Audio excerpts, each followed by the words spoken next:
বৃহস্পতিবার পবিত্র রাতে কেউ যদি এই দোয়াটি 100 বার পরে কোনো দিন পৃথিবীর কোনো মানুষের কাছে তার হাত পাততে হবে না।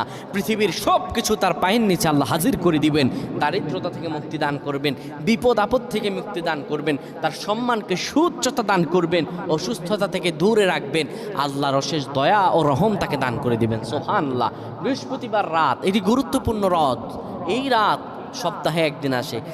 আরবিতে রাত আগে আসে, দিন পরে আসে। সুতরাং বৃহস্পতিবারের যে দিন গিয়ে রাত, এটি বৃহস্পতিবার রাত নয়, এটি শুক্রবারের রাত, এটি জুমাবারের রাত, এটি দোয়া কবুলের রাত, আল্লাহর কাছাকাছি হওয়ার রাত। সুবহানাল্লাহ।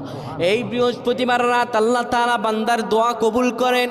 কেউ যদি বৃহস্পতিবার রাতে ঈশা নামাজের পরে পবিত্র হয়ে ইয়া হাইয়ু ইয়া হাইয়ু ইয়া হাইয়ু ইয়া রফিয়ু ইয়া রফিয়ু ইয়া রফিয়ু এই দোয়াগুলো পড়তে পারে 100 বার, আল্লাহ রাব্বুল আলামিন